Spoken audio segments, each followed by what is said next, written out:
magandang araw po sa inyong lahat. Magluluto po tayo ng beef at syempre na i-blanch ko na po ito. So na malinis na. Actually, pag blanch mo ito, lagyan lang papakuluan mo lang ito ng tubig. Tapos lagyan lang ng konting asin at konting harina para po malinis ng maigi ang beef. Ngayon, ilagay na natin ito mga ingredients. So, ito yung star anise. Ayan, ilagay na natin yung star anise. Tapos, ito yung rock sugar. Ayan. So, dalawa yan. Ito yung bay leaf. Tapos, ginger. Ayan, lagyan natin ng ginger. At, syempre, ang bawang. Mamaya na po ang ilalagay, mamaya na po yung onion. Kasi maraming onion ang ilalagay ko mamaya. So ito lang beef at saka onion ang wala, hindi ko muna ilalagay ang onion. So yung pinaka-last na po yung onion. Ngayon, i-turn on na natin yan. Siyempre, lagyan natin ng tubig. Nakalimutan kong sabihin guys, lagyan muna natin ng soy sauce. Ayan. Then, itong dark soy sauce. So, lagyan natin. Para pagkatakal-takal ang texture mamaya. So, lagyan natin ng 2 basong tubig.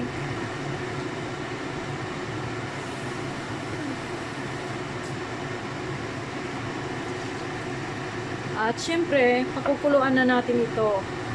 So, ganyan lang po. Pakukuluan natin ito hanggang sa lumambot ang beef. Ayan.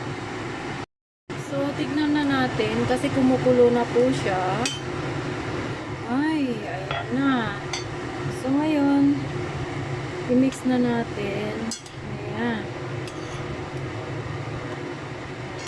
So, ito, pakukuluan natin hanggang sa lumambot ang beef. At syempre, guys, masarap po ito. At gaya ng sinabi ko, onion lang mamaya na malalaki ang ilalagay natin mamaya bilang kasama niya sa dish. So, takpan natin at palalambutin.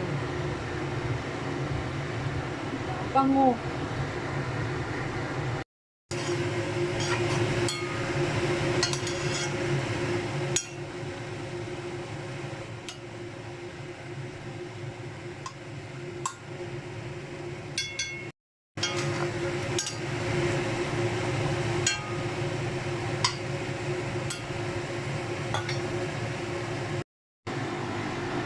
Ito na po, tingnan na natin ang ating masarap na beef. So, ayan na guys. Ayan.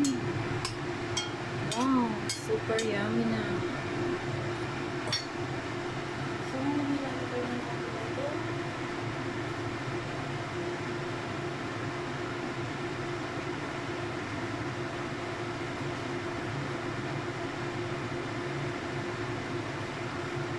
Ngayon, ilalagay na natin itong onion. So, ganyan na siya.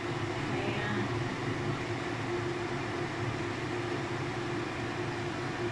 So, malalaki ang pagkakahiwa nito guys. At pinaghiwa-hiwalay ko para maganda. At mabilis lang maluto. Ayan. So, hahaluin natin.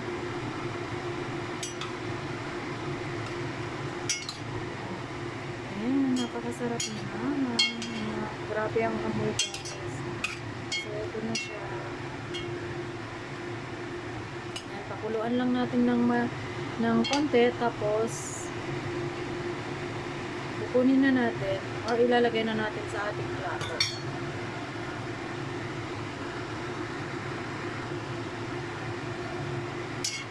So, ayan na guys. Super yummy.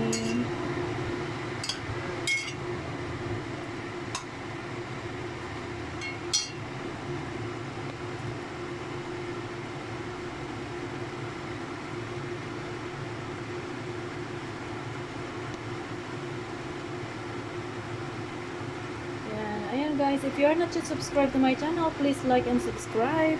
And please don't forget to click the notification bell para po lagi kayong updated tuwing meron po akong new videos, new recipes, and new upload lang dito lang po kay Beck's Kitchen.